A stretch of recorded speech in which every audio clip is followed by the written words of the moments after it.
I came home and found my stuff in the basement. While my sister and her boyfriend took over my bedroom, my parents still charged me rent and told me to deal with it. That was when my grandpa stepped in. So I'm 16 years old and I just came home from my after-school shift at the grocery store to find all my stuff dumped in the basement like garbage. Not carefully moved, not packed with any kind of consideration, just straight up thrown down there in random boxes and trash bags like I was being evicted from a crack house. My sister Ashley and her deadbeat boyfriend were already set up in my room. They had their stuff everywhere. His gaming setup was on my desk. Her makeup crap was all over my dresser. They were literally unpacking like they just closed on their first house or something. And when I stood there in the doorway trying to process what I was seeing, Ashley didn't even have the decency to look embarrassed. She just goes, "Oh, hey, Mom and Dad said we could have this room since it's bigger. Your stuff's in the basement." Just like that. Like she was telling me the weather forecast. I'm not going to lie.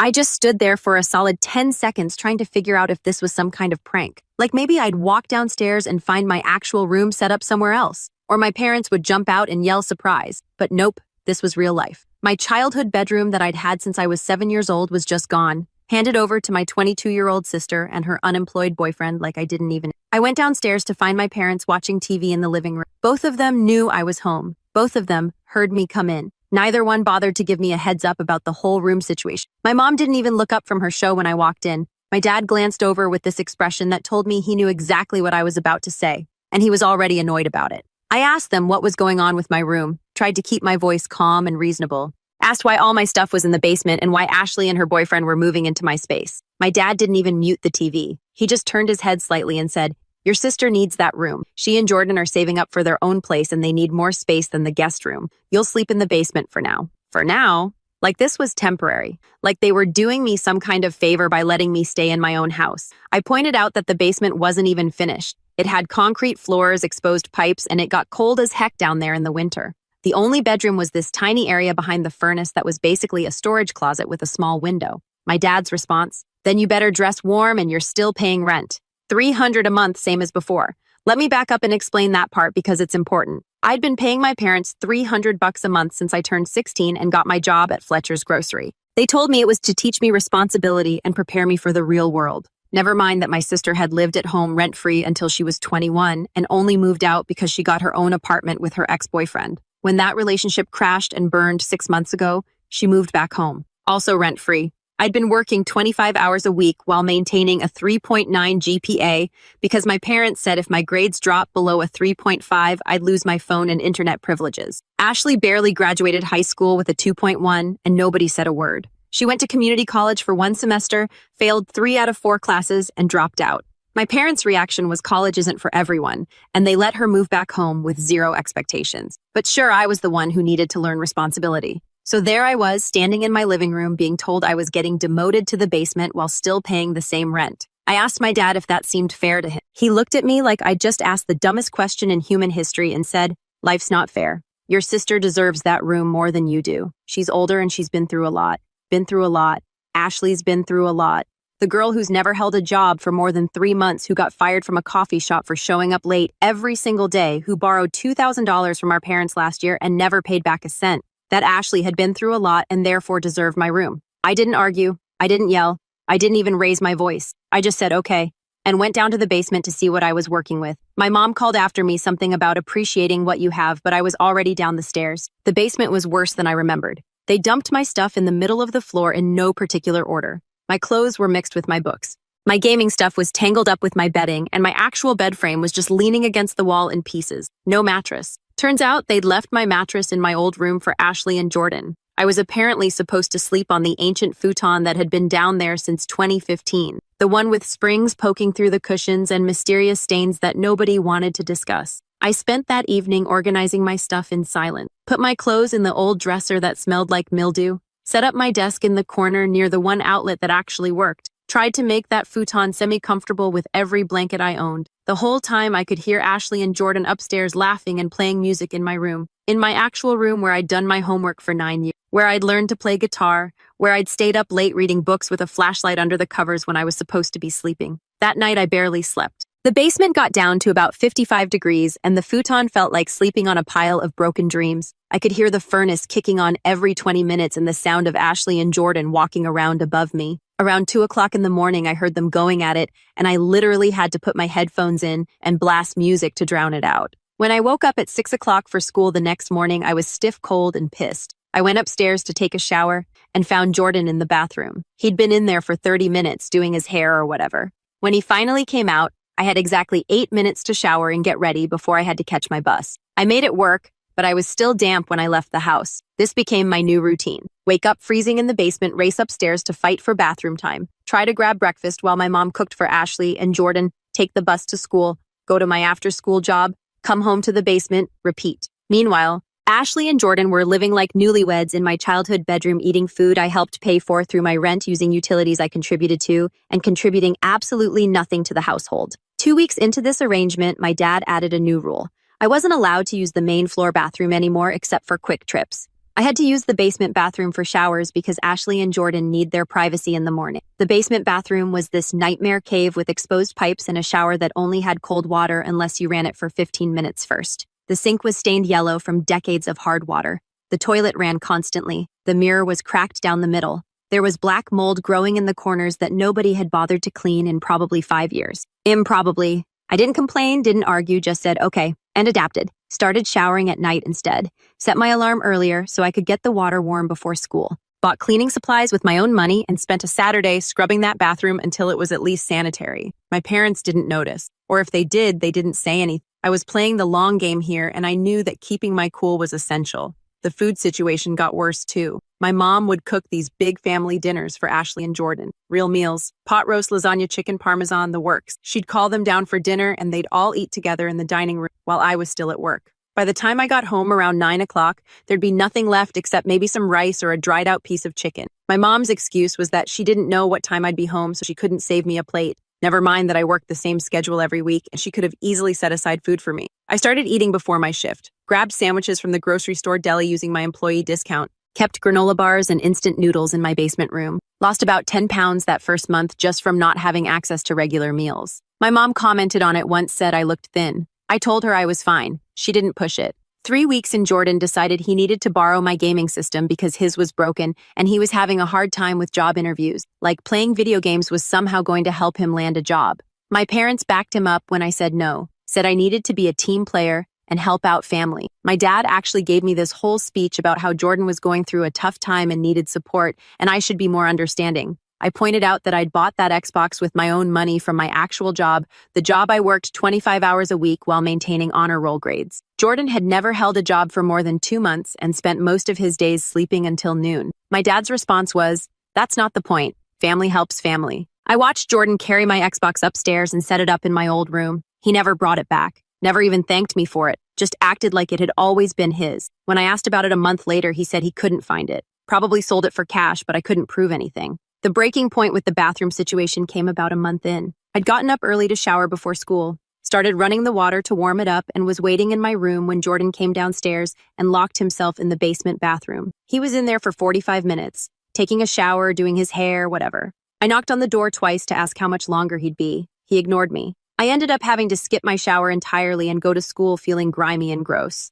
When I got home that night and mentioned it to my parents, my dad said I should have used the upstairs bathroom. I reminded him that I wasn't allowed to use the upstairs bathroom anymore because Ashley and Jordan needed privacy. He said I should have gotten up earlier then. I'd been up since 5:30. How much earlier was I supposed to wake up? That's when I made the call. See my grandpa on my mom's side? Is this quiet guy who doesn't say much but sees everything. He's been watching this family dynamic for years, and I knew he wasn't a fan of how my parents operated. He'd pulled me aside at Christmas last year and told me if I ever needed anything, really needed anything, I should call him. At the time, I thought it was just something adults say, one of those empty offers people make to be polite. But sitting there in my freezing basement bedroom wearing 2 hoodies and thermal pants at 10 p.m. on a school night, I realized he'd meant it. He answered on the second ring. I told him everything, the whole story from start to finish. The room situation, the rent, the double standards. Ashley getting everything while I got nothing. The basement, the cold showers, the stolen Xbox, Jordan using my bathroom, the missing meals, all of it. I didn't embellish, didn't exaggerate. Just laid out the facts in the same calm voice I'd been using with my parents for the last month. My voice cracked a few times, but I kept it together. Grandpa listened without interrupting. I could hear him breathing on the other end of the line, but he didn't say a word until when I was done, there was this long pause, maybe 15 seconds of silence. Then he said, "Pack your essentials. I'm picking you up Saturday morning at 8 o'clock. Don't tell your parents. I asked if he was sure, told him I didn't want to cause problems between him and my mom. He said the only problem was that his daughter had forgotten how to be a parent and he wasn't going to watch his grandson suffer because of it.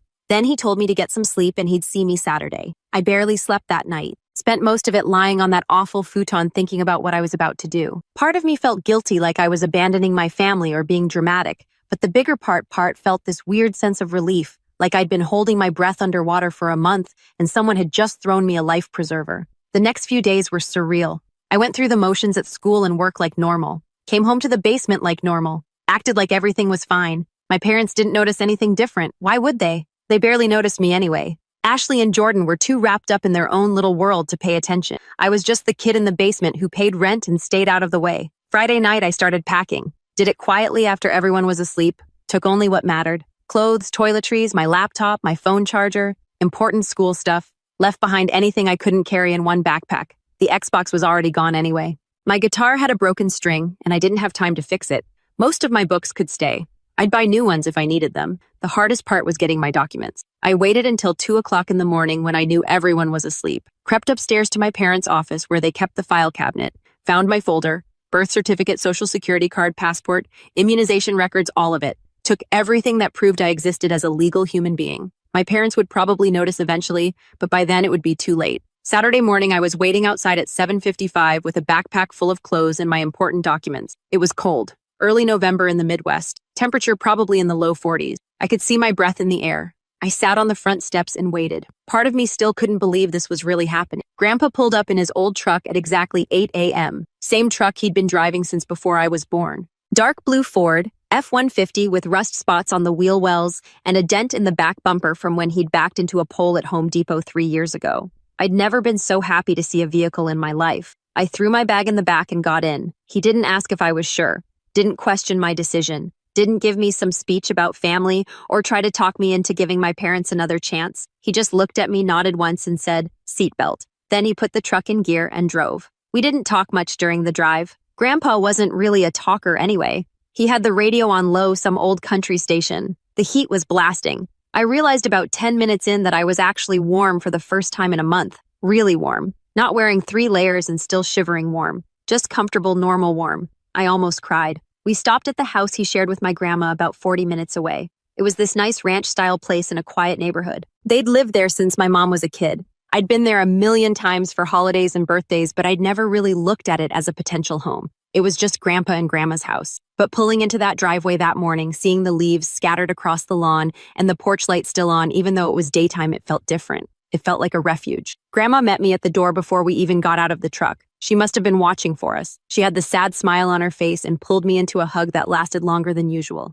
Didn't say anything, just held me. Then she stepped back, put her hands on my shoulders, looked me right in the eyes and said, "You're home now. Come on." I made breakfast. The guest room was ready like she'd been preparing for this. Bed made with fresh sheets, fresh clean towels folded on the dresser. The closet was empty and ready for my stuff. There was even a desk set up in the corner with a good lamp and a cup full of pens. The whole room smelled like fabric softener and that specific scent that old houses have. It was the nicest bedroom I'd seen in a month. Grandma made pancakes and bacon, real breakfast hot food as much as I wanted. She kept refilling my plate without asking if I wanted more. Just watch me eat with this satisfied look on her face. Grandpa sat across from me reading the newspaper, occasionally glancing up to make sure I was okay. Neither of them asked me questions about what happened. They just let me exist in their space without pressure or judgment or expectation. After breakfast, Grandma showed me around, reminded me where everything was, even though I'd been in this house 100 times, showed me which bathroom was mine, told me where the extra blankets were.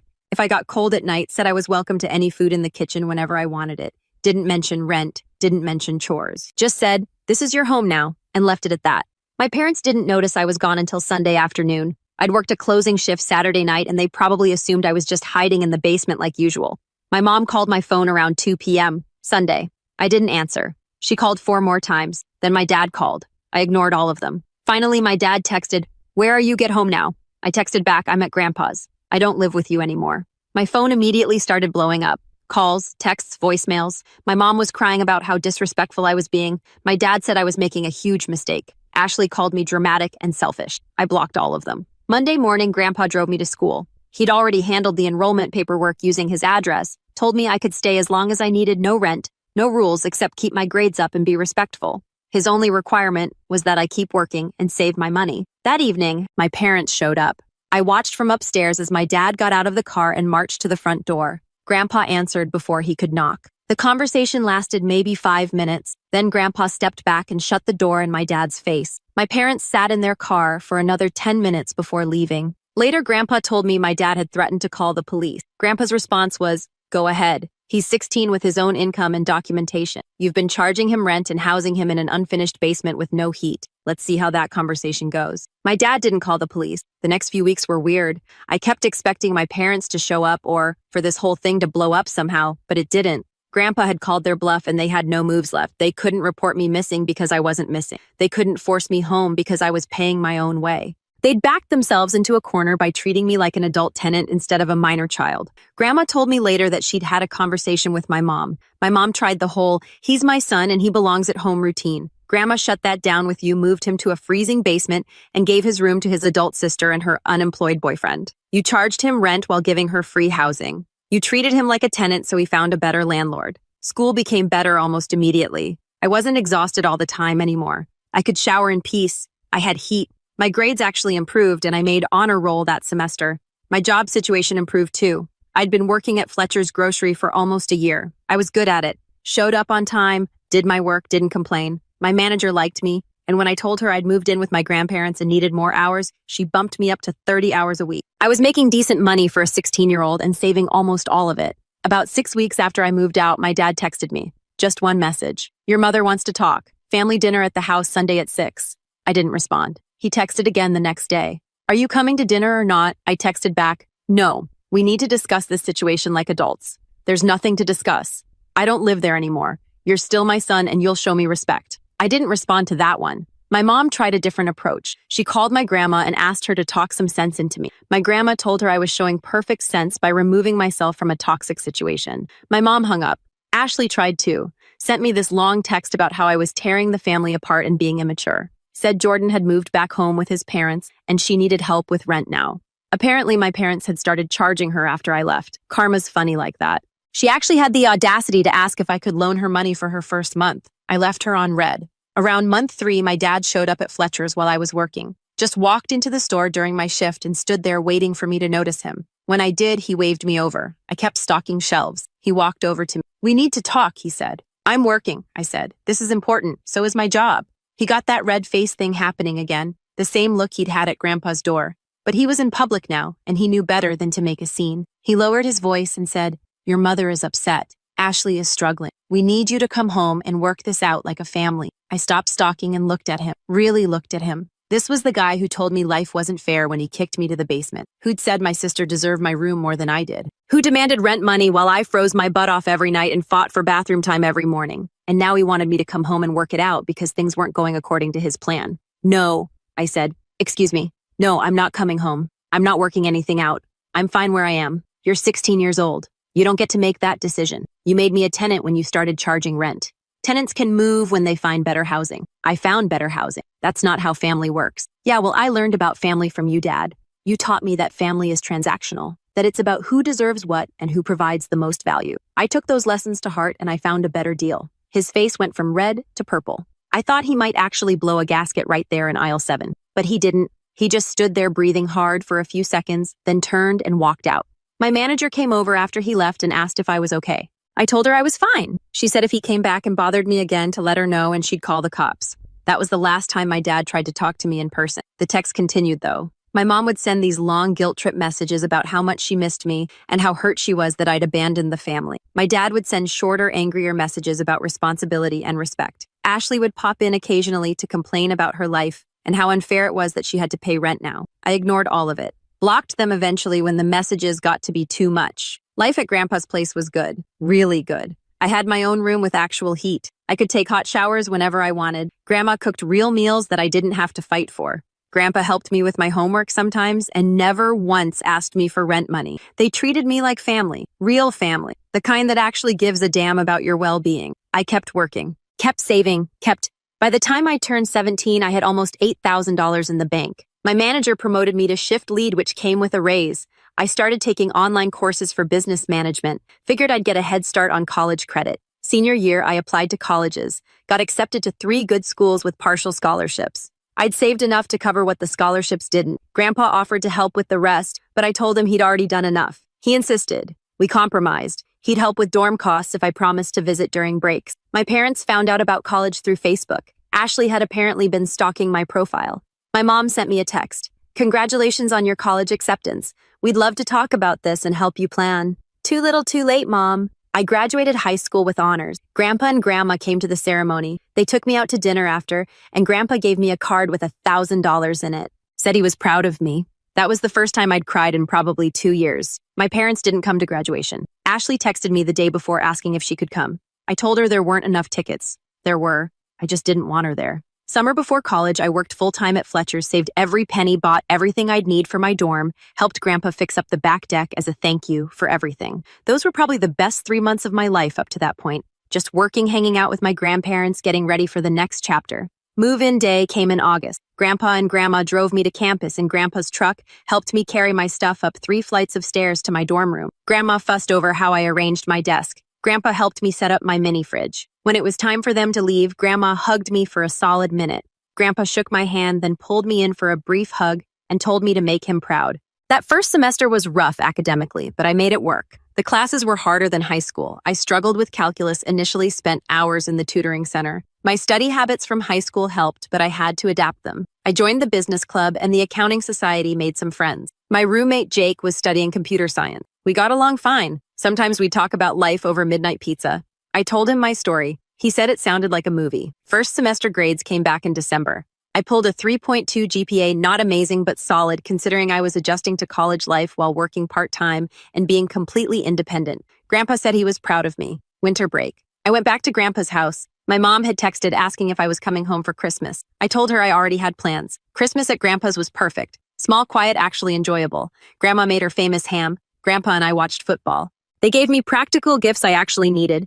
A good winter coat, new work boots, a gift card to the college bookstore. I gave them a framed photo from graduation. Grandma cried and put it on the mantle right away. Ashley texted me on Christmas Eve saying Mom was really hurt and I was being selfish. I blocked her number and went back to watching football. Spring semester, I got more involved on campus, made friends with guys in the business program. My grades improved, brought my GPA up to a 3.5 by the end of the semester. Made Dean's List for the first time. Sophomore year, I got an apartment off campus with Jake and 2 other guys. My share was $350 a month. That fall, I met Jenna in my business law class. She actually asked questions during lecture. Good questions. We ended up as partners on a group project. Spent 3 weeks in the library working on it. I learned she was majoring in finance. She was smart, driven, had clear goals. We clicked. After we finished the project, we kept meeting up, started getting coffee, studied together. She told me about her family. Her parents had been married for 30 years and supported both their kids equally. It sounded like a different universe from my experience. I told her about my situation one night over pizza, expected her to think I was being dramatic. She didn't judge. She said it sounded like I'd made the right call and that my parents sounded toxic. She got it without me having to justify or explain myself. We started dating officially in December. She met Grandpa and Grandma over winter break. Grandma loved her immediately. Grandpa said, "She's good people. Don't mess it up." I met her parents over spring break. They were great, normal, functional. They asked me questions about school and my future and actually listened to my answers. Her dad and I talked about accounting for like an hour. Her mom showed me old photo albums and told embarrassing stories about Jenna as a kid. It was the kind of family dinner I'd imagined other people had but never really experienced myself. That's when it really hit me, what I'd been missing, what normal family dynamics looked like. Jenna's parents didn't have a golden child.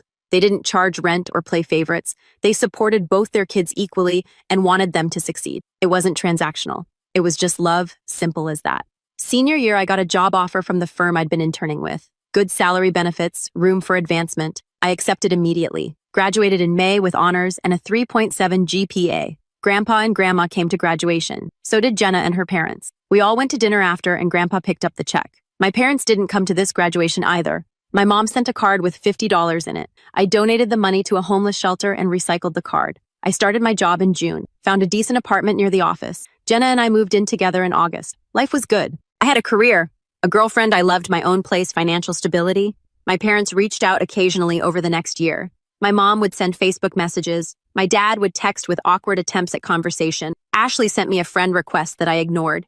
I kept them all at arm's length. Then Grandpa got sick. It started small. Forgetting things, getting confused. Grandma called me worried. The doctors said it was early onset dementia. I started visiting every weekend, helped Grandma with whatever she needed, took Grandpa to appointments. He'd forget my name sometimes, but he always remembered that I was important to him. My mom found out through social media. She called for the first time in over a year, wanted to know why nobody told her. I said maybe if she'd been more involved, she would have known sooner. She hung up. She showed up at the hospital when Grandpa was admitted, brought my dad and Ashley. Grandma was polite but cold. I didn't say anything to them. My mom tried to talk to me in the hallway, said we needed to put our differences aside for Grandpa's sake. I told her I didn't have any differences with Grandpa. He'd been there for me when they threw me in a basement and charged me rent. My differences were with her. She cried. I walked away. Grandpa passed 3 weeks later. Grandma was with him. So was I. It was quiet and sad and exactly right. The funeral was small. My parents came. They sat in the back. I sat in the front with Grandma and Jenna. During the service, I talked about how he'd saved me when I was 16, how he'd given me a home when I needed one, how he'd shown me what real family looked like, how he'd been more of a father to me in 4 years than my actual father had been in 16. After the funeral, my mom tried to approach me. I walked the other direction. The next few months were hard helping Grandma adjust, sorting through Grandpa's thing. Jenna was amazing through all of it. One Saturday, while cleaning out Grandpa's office, I found a folder with my name on it. Inside were copies of every report card, certificate, award. I'd sent him photos from my graduation. He'd kept it all. I cried for the first time since he died. Grandma found me there. Said Grandpa used to show that folder to anyone who'd listen, that he'd brag about his grandson who'd made something of himself. That made me cry harder. Life moved on. Jenna and I got engaged on our 3rd anniversary, started planning a small wedding, asked Grandma to walk me down the aisle since Grandpa couldn't. She said yes through tears. We set a date for the following spring. My mom found out about the engagement through social media. She called and asked why she had to hear about it from Facebook. I told her maybe if she'd been more involved, she would have known sooner. She asked if she was invited to the wedding. I said no. She hung up. The wedding was in April. Small ceremony, close friends, Jenna's family. Grandma, about 40 people total. Grandma walked me down the aisle. It was exactly what we wanted. My parents weren't there. The day before the wedding, my mom sent a long text about how hurt she was, how she was my mother and deserved to be there, how I was making a mistake cutting them out. I read it once and deleted it. Didn't respond. At the reception, Grandma gave a toast, talked about how I'd shown up at her door at 16 with nothing but a backpack and determination, how Grandpa had been so proud of the man I'd become, how family wasn't about blood, it was about who showed up when you needed them. The room got pretty quiet. Half the people there knew my story. Jenna and I bought a house a year later. 3 bedrooms, nice yard, good neighborhood. Had Grandma over for dinner every Sunday. Sometimes Jenna's parents would join us. My mom texted once asking for my new address. I didn't reply. 2 years after the wedding, Jenna and I had our first kid, a boy. We named him after Grandpa. Grandma came to the hospital the day he was born, held him and cried. Jenna's parents came that evening with balloons and flowers. My mom found out through a cousin's Facebook post 3 days later. She sent a text. I just found out I have a grandson. When can I meet him? I blocked her number. A week later, my parents showed up at our house unannounced, just pulled into the driveway on a Saturday afternoon. I was in the front yard with the baby in a carrier. They got out of the car, and my mom started walking toward me with this big smile like nothing had ever happened. I picked up my son and went inside, locked the door. My dad knocked for 5 minutes. I didn't answer. Eventually, they left. My mom tried calling from different numbers, left voicemails about grandparents' rights and how she deserved to know her grandson. I saved the voicemails in case I needed them later for a restraining order, but it never came to that. After a few weeks, the calls stopped. Ashley reached out a year later. Sent me a Facebook message saying she'd gotten her life together. Had a real job now, been at the same company for 18 months, was in a serious relationship with a guy who actually had his life together. Said she understood now why I'd left, that our parents had been wrong, that she was sorry for her part in it. I read the message twice, thought about it for a few days, then I responded. Told her I appreciated the apology, that I was glad she was doing better, that maybe someday we could talk, but I wasn't ready yet. She said she understood. We started texting occasionally after that. Nothing deep, just updates. She sent me a picture when she got promoted at work. I sent her one when my son took his first steps. It wasn't much, but it was something. She'd been 22 and stupid when the room thing happened. People changed. Maybe she actually had. My parents tried one more time when my son was 3, sent a letter through Ashley, said they'd been going to counseling, that they understood now how badly they'd messed up, that they wanted a chance to make things right, that they wanted to meet their grandson. I read the letter, showed it to Jenna. She said it was my call. I thought about it for a week. Then I wrote back, told them I appreciated that they'd acknowledged their mistakes, but that some things couldn't be fixed, that I'd built a good life without them, and I was keeping it that way, that my son would grow up surrounded by people who actually showed up when it mattered. I never heard from them again after that.